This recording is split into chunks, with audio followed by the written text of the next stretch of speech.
that it brought to mind the Elton John, Bernie Taupin song "Empty Garden" about the assassination of John Lennon. What was interesting about that is that Mark David Chapman has a single mention in the song as an insect, and the rest of the song is what's missing now that John Lennon was killed. And it struck me watching this play again. I spoke to Myra Novak about it. She explained that we had to understand both sides. This is why you have the voice of Yigal Amir as prominent as that of Yitzhak Rabin, but it occurred to me that if that night, as we watched them, they're both prepared for death, and the duet that they sing toward the end, if Yitzhak Rabin had lived, the world would have been a different place. It became a different place because he was killed. If Yigal Amir had lived or died that night, nothing would have changed. That's the sum of Yigal Amir. So I wanted to talk about, and we discussed talking about leadership in the Middle East. So I wanted to throw it to Aaron first about the leadership that Yitzhak Rabin brought, the leadership that's been missing, and what we can look for in the current moment. Yeah, thanks, Ron. It's great to be here with Myra and you and everyone. Look, I think it was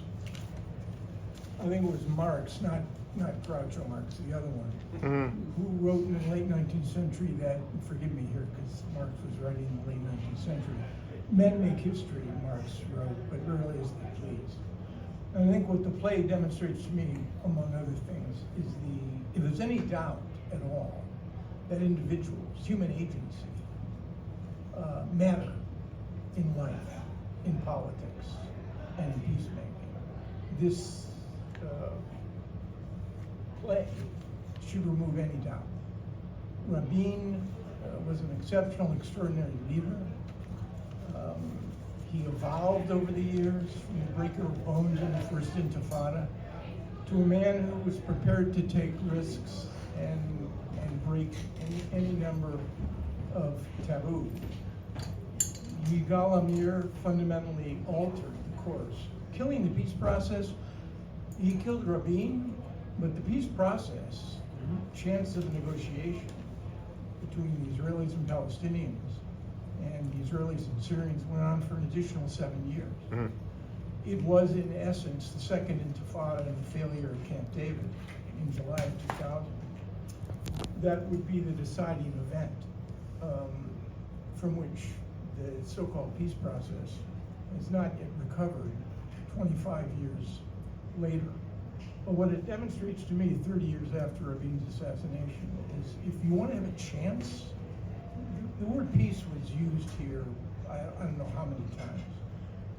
And in addition to leadership, which is critically important, we really have to grapple with the reality of how difficult peacemaking on this particular issue really is. And I think it's critically important to keep that in mind. And one other point, Rabin was not a man of the left, he was not a man either of the center left. And peacemaking in Israel has never been the purview of the peace camp. It's been hard men.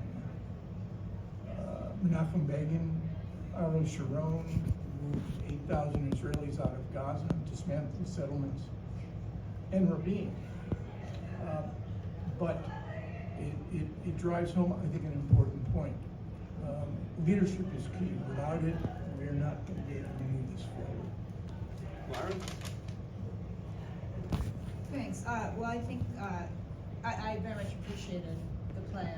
I was skeptic coming in because the word's musical and Rabin's assassination.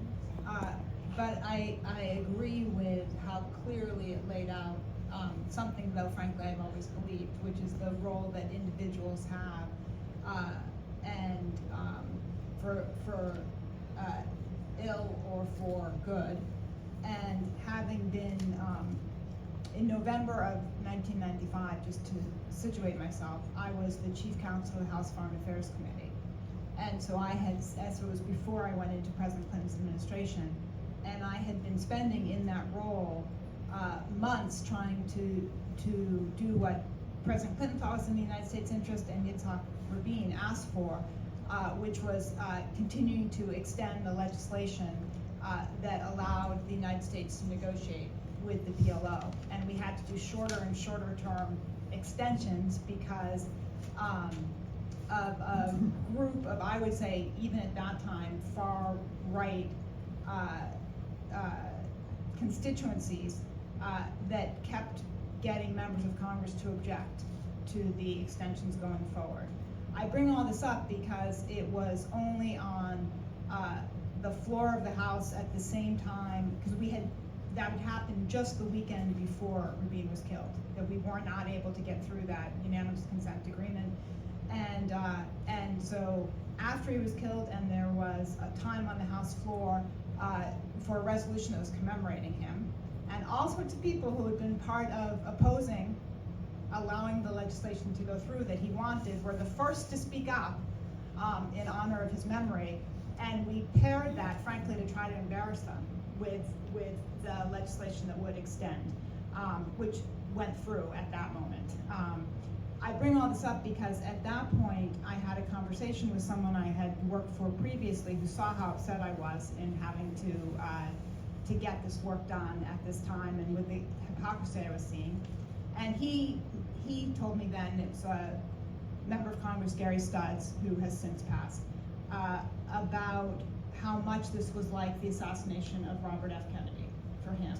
And he said very clearly that he understood why I was upset as I was. And Aaron, I think the one place we would differ is I actually think the peace process died with Rubin. I was as much a part of trying to make it continue as you, but I think that was the turning element, and frankly, far more than the second Intifada. I was also happened to be in Israel and the West Bank during the first Intifada, but that's a separate story. So I really think it was, it showed, and the play represents so well the power of individuals for good and for evil. Aaron, you said that hard men make peace, but is that really the only component? I mean, Rubin was also able to evolve. One of the tropes you hear today from the right is that Rubin didn't want a Palestinian state. He would never have agreed to a Palestinian state. But to that, I think that you don't know, had Rubin lived, what Rubin would have been like in 1999 or 2000. Isn't that also that element a factor in peacemaking? No, I mentioned that Rubin did evolve from the breaking of bones when he was Minister of Defense during the first Intifada to a guy who realized, I think, that neither King Hussein nor West Bankers and Gazans had the legitimacy ultimately to deliver any sort of agreement. I remember Rubin's first meeting when he came to Washington, and Rubin was unique among Israeli prime ministers. We had dealt with several before, and I would deal with several after, but Rubin liked to sit not with the Secretary of State only, but with the analysts and the negotiators. He was at the Washington Hilton in March '93, and Rubin, of course, there was no smoking anywhere in Washington. It didn't matter. Rubin had his marbles on the table, and he was chain smoking. Sam Lewis, who was then the director of policy planning, asked Rubin the question, well, if King Hussein is not the interlocutor, and the West Bank and Gaza, West Bankers and Gaza are too weak, too divided, what about the PLO? Isn't that the answer? Now, this is March of '93. Rubin had already acquiesced in the academic channel between two Israeli academics, Yair Hirschfeld and Ron Pundak, and Abu Allah, one of Arafat's key guys. And in 2 months, in May, Rubin was about to make that channel official. And by his body language, and by his not answering the question directly, but agreeing with Sam Lewis that neither the West Bankers nor King Hussein were the interlocutors, it was going to be the PLO. And Rubin's, I mean, I think Mara makes a very good point with respect to the peace process being dealt perhaps a fatal blow with Rubin's death. Rubin could not really stand Arafat. I mean, it was quite clear. But he also believed deeply that Arafat had made very difficult choices. That partnership in November of '95 would fracture, and even though we spent the next 6 years trying to keep this peace process together under, largely under, almost exclusively under 8 years of Bill Clinton, it was quite clear that with Rabin's murder, there wasn't going to be Shimon Peres temporarily until Benjamin Netanyahu was elected. His first tenure in May and June of '96, there wasn't going to be another partner that could at least create and see the Oslo process through. I will say one additional thing. I mentioned this to you before, I think. I was in Israel, Lindsay and I were in Israel 10 years after Rabin's murder on the 10th anniversary, and I had a conversation with Ariel Sharon. And the two of them were close, however difficult they were politically. And Sharon told me flat out that he thought that Rabin would never have been comfortable with the way the center-left in Israel and the left had sort of hijacked his memory and signed him up for things he never would have agreed to. Now, Ron makes the point that Rabin had evolved. Rabin was 73 when he died. Had we had Rabin for the next 7 years, much would have been possible. But Rabin preferred a deal with Syria, not with the Palestinians, because he realized its complexities. And when Warren Christopher in July of '93 came to Jerusalem, Rabin said to him, "You tell Assad I'm ready for full withdrawal from the Golan if he's prepared to meet my requirements." And Christopher took the proposal to Assad, who understood its significance but did not respond the way Rabin had hoped. He brought it back, and Rabin then gave Shimon Peres and Louis Severe, the key negotiator on the Palestinian side, the green light to consummate the Declaration of Principles, which was then done in August and then signed on the White House lawn on September 13th, 1993. Had Rabin lived, I mean, my counterfactual, again, I've worked for Republicans and Democrats and voted for Democrats and Republicans. My counterfactual is a bit different. I think had Rabin not been murdered and had Bill Clinton not become president and Bush 41 and my former boss, James Baker, had stayed on between Bush, Baker, and Rabin, I think they could have convinced either Arafat or likely Hafiz Assad to sign an agreement, and then all of us today would be having a much different conversation. I want Aaron, seriously, I just think that is such an incredibly unfair thing to do or say, because you are reshaping history in the same ways. Now, let me just be clear on this, okay? Because I think it's disloyal. I think it's unfair. I think it's inappropriate to suggest in the same ways that we cannot predict what would have happened 7 years on with Rabin, but to suggest that if someone had a third term, which, by the way, we have someone now who pulls those things out, it's just, I see nothing, absolutely nothing to be gained by making that kind of statement. We obviously have a difference of viewpoint on that. But I think it's really important to state it clearly. Right, so, but I'll give you time. I need at least to respond. I'll give you time to do that, but let me first go back to the leadership question of people, because I think the fundamental difference with Yitzhak Rabin is that he was incredibly distasteful as he may have found Arafat. He knew what Arafat needed in terms of respect and in terms of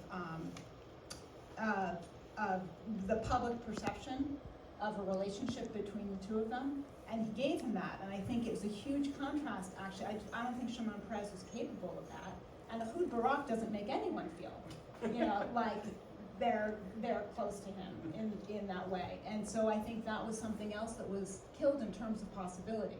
So to me, it's not about, Ron, like what the contours of a state would have been, what Rabin himself would have been willing to give up. It's about his ability to deal with his opponent in a way that could get to a deal. And I think he had that in a way that those who would follow after him did not. I do not think it's at all a fair characterization of President Clinton versus President Bush, and I don't think it's wise for us to get into different individual personalities in the United States on those lines. First of all, I mean, again, Mara, you and I could take this off stage and have another conversation. Disloyalty is a very, very strong Yep, word. that's why I used it. I worked for Republicans and Democrats. So have I. I voted for Republicans and Democrats. My loyalty and my prime directive, if you're a Star Trek fan, is to advance the best interests of the United States. I worked for 6 secretaries of state, George Shultz, to Colin Powell. And I'll say it again, it's not a third term. It would have been Bush 41's second term. He lost. No, I understand that. All I'm suggesting to you is that to grapple with the issues that were required. I watched Bush and Baker for 4 years. I watched Bill Clinton for 8 years. I had great respect for all of them. Counterfactuals are very difficult, but leadership, toughness, and strategy are extremely important in Arab-Israeli peacemaking. And my only point to you is, it's not a question of dissing Bill Clinton. We briefed the president twice, as you know, before we went to Camp David, that fateful summit in July of 2000.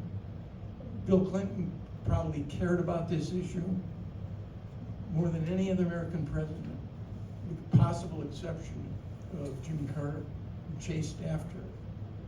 And Clinton gave it his all.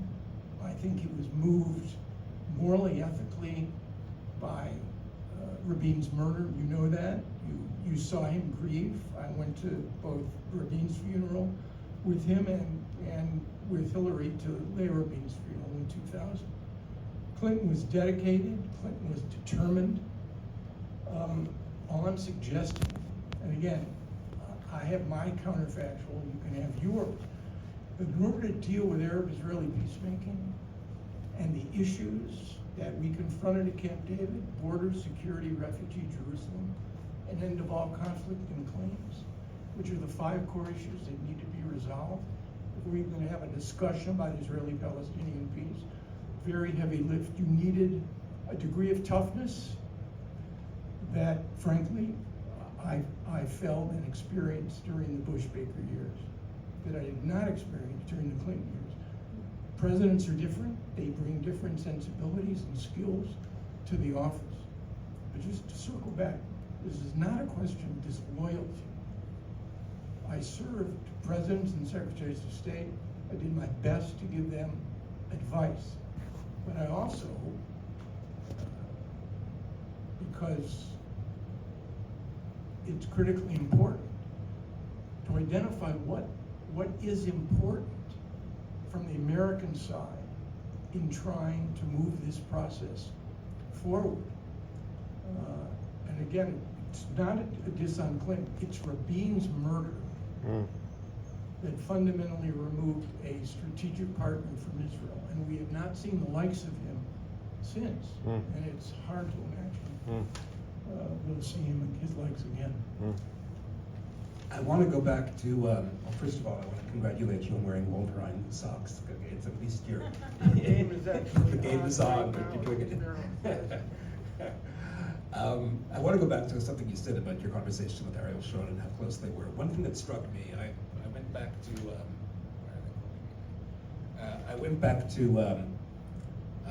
Israel. I was in London. I flew back to Israel to cover the aftermath of the Rabin assassination, and I remember watching the nightly talk shows, which were shout fests at the time, and they were like extraordinarily subdued. And I remember Ariel Sharon and Zvulun Hammer, who was the National Religious Party education minister, who was a big advocate of the settler movement, an architect of the settler movement, as was Sharon.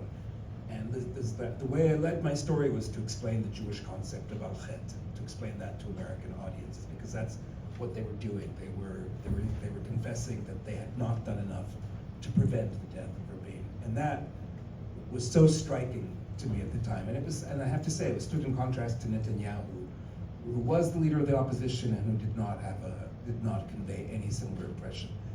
I can't even imagine that happening today. I can't imagine people speaking up with the same level of awareness that Hammer and Sharon did. And I want to, so I want to throw this to Mara to talk about what's happened since then. What that has made. We thought we were living in polarized times in 1995, and now it seems like a jamboree. So talk to us about that. About just the degree of escalation and Yeah. polarization. I think it's a variety of things, and I'm struck repeatedly by the similarities between the threats that Israel is facing internally and the threats in the United States. And Amos Oz's daughter, who I'm going to get her, I'm not going to try to get her. Yeah, sounds good. Thank you. Wrote a great piece, I think in the Financial Times, talking in depth about concerns about the risk to democracy in Israel. And it was sent to me by a Republican who I've worked with very closely, Eric Edelman, who worked for the second President Bush, and actually the first President Bush as well, because of how starkly it echoed in terms of what was happening in this country as well. I think it's a combination of the ways in which media, cable media was just starting, and we talked in the 1990s about being in a 24/7 news cycle. That's nothing compared to the pace of information and the lack of agreement on what facts are, and who gets to tell the story and where the narratives are. And I would say that's again one of the reasons why a play like this is so important, because there's lots of it that wasn't easy to listen to, and I actually didn't applaud on some of the songs even though they were beautifully performed, because I didn't feel like you could applaud to words like that. But I think it was striking to me how much it showed what we so rarely see now. To be in a forum where you actually hear a range of views presented and the passion with which those views are held. And so in that sense, I think we need more places where that can happen. I will say, sadly, our House of Representatives is not that place at all. The Senate actually still has the potential to be. And I think in the United States, in different states, at the local and state level, there's some opportunity for that, but I think that's got to be brought out more. And in Israel, I think it's a different set of challenges, given, I definitely go to the nuts and bolts of politics, of how you get people elected and in which ways, and what involves the different decisions people make at different times in different administrations. So I think it's important to unpack that and see what's possible. I'm not giving up, but I think it's just important to recognize the factors that go to the kind of driving people to extreme positions now. Aaron, we spoke, you actually gave me a glass half full moment when we first spoke about getting here, because you said that a lot that's happened in Israel since then, or how Israel has dealt with political division since then, has impressed you. So why don't you expand on that? Well, I think what's so extraordinary about watching the last 2 years is it's rare that a country goes through such trauma. First, an effort on the part of the current Israeli government to basically rearrange the political furniture in Israel, emasculate the independence of the Israeli Supreme Court.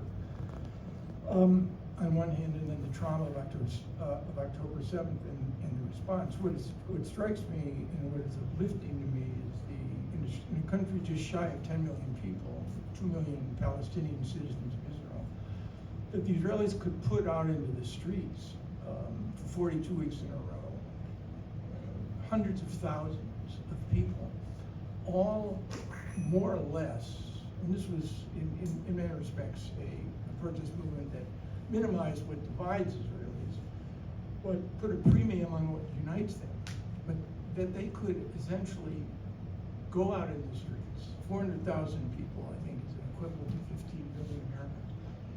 I thought about what's happening here, the Arab culture in which we live, and it struck me that the difference between, it's a small country to be sure, but I'm not sure that we could put hundreds of thousands of Americans week after week after week. You do it every now and then, out into the streets. And even if we could, what would their conception of America be?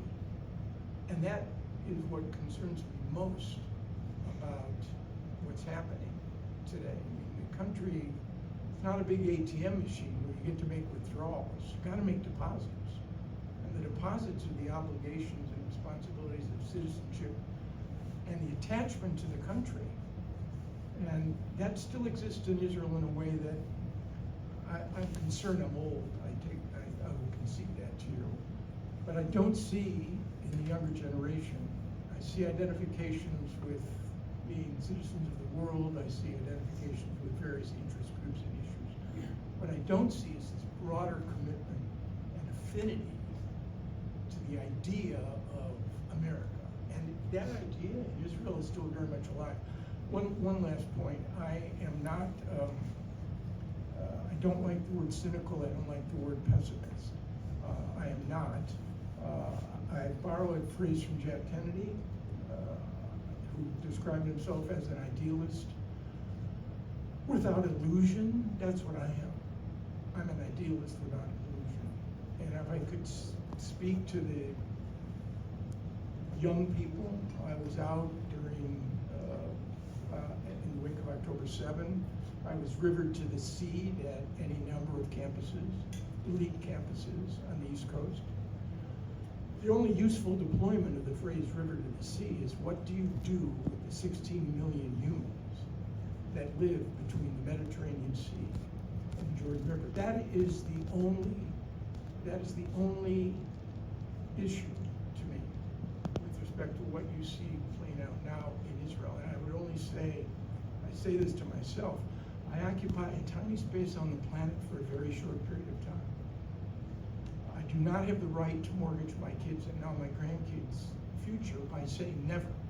And the reason it is not, you cannot say never, is because we can't see what's in front of us, for good or for ill. So how can you reach the conclusion that in the months and years ahead, there won't be real possibility?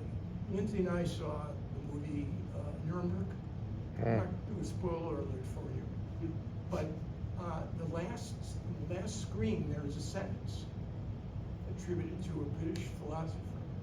I think this sentence says the only clue to what humans can do is what they have done.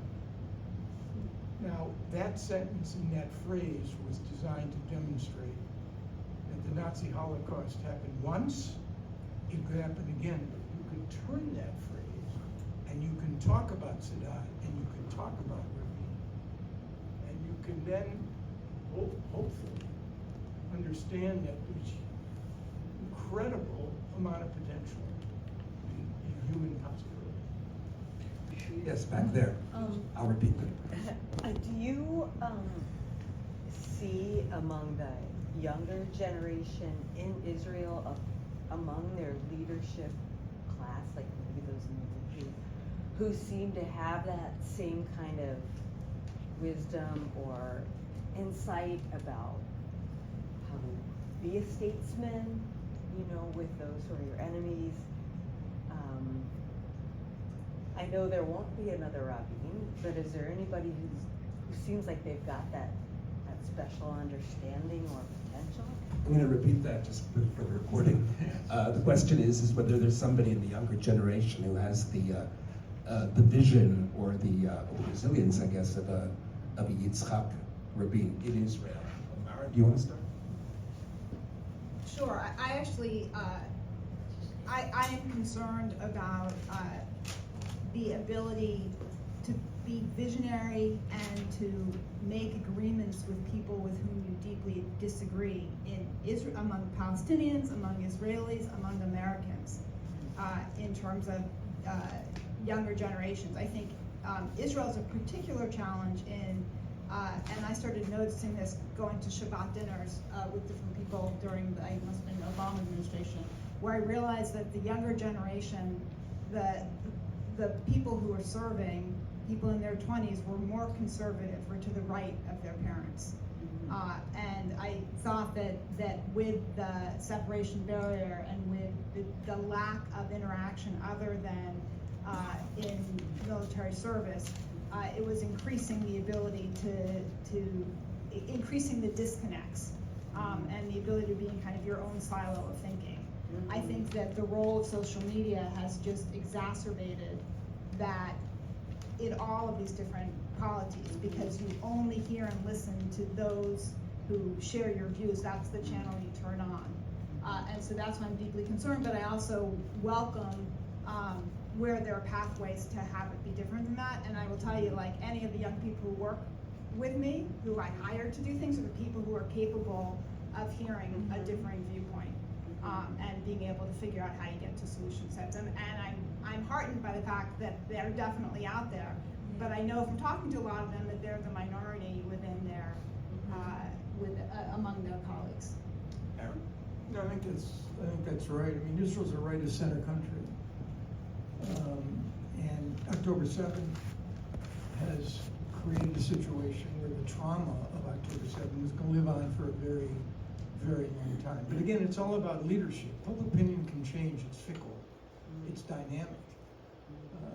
And you need a confluence of circumstances right now that don't exist. Just one, about not being able to see the future. Lindsay and I were in Jerusalem on October 6th, 1973. Until October 7th, 1993, 2023, October 6th, 1973 was the biggest trauma, the worst intelligence failure in the history of the state of Israel. And yet, within 6 years, 6 short years of that trauma, we watched on the White House lawn Jimmy Carter, Anwar Sadat, Menachem Begin sign a full treaty of peace. Now, it's an imperfect sort of analogy, and you have to be very careful, I think, with these. Because what happened on October 7, what happened on October 6, 1973, just is, I mean, October 7, 2023 pales in comparison to the trauma of that day. And we don't have any Sadats. We have no Arab Sadats. We have no Israeli Sadats. And frankly, I don't, right now, it's hard to imagine that sort of leader emerging. I mean, no one believed apartheid would end the way it did. And it would not have ended the way that it did without a Mandela and a de Klerk. But they are nowhere to be found. And that really, it seems to me, creates, I mean, drives home the point, I think, with a terrifying clarity, why individuals like Rabin matter. And that's going to be a key problem, a key challenge going forward. Is there another question? This will be our last, I think. Go ahead. I want to say something about, directed to the man sitting behind me, Harry Roth. This is just the most extraordinary production. The rehearsals of, with a production of short vignettes, acted so marvelously. So, Harry, welcome back. And I also am a University of Michigan graduate. So I like your socks as well. I was in.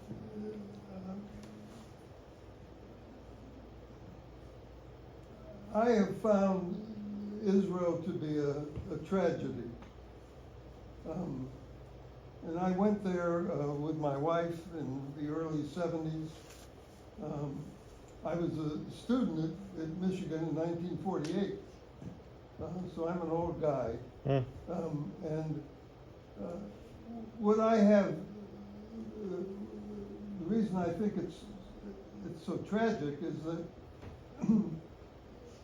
the votes of Israelis have have never,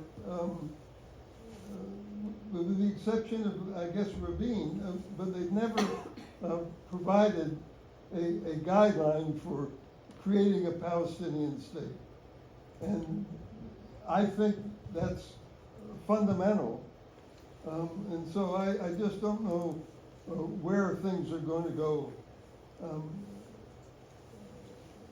The Trump 20 or 21 peace plan, it strikes me as ridiculous because he doesn't have the ability to create. So that's all I wanted to say. Oh, well, just in terms of Israelis voting, I mean, they returned Ariel Sharon to office when he made a similar pivot to Rabin's. It culminated in the Annapolis Accords. I think that was a mandate for peace that unfortunately didn't. I mean, and in the subsequent elections, Tzipi Livni won more votes than Netanyahu, but Netanyahu was, because of Israel's weird electoral system, was better able to put together a government. Do you want to add anything to that?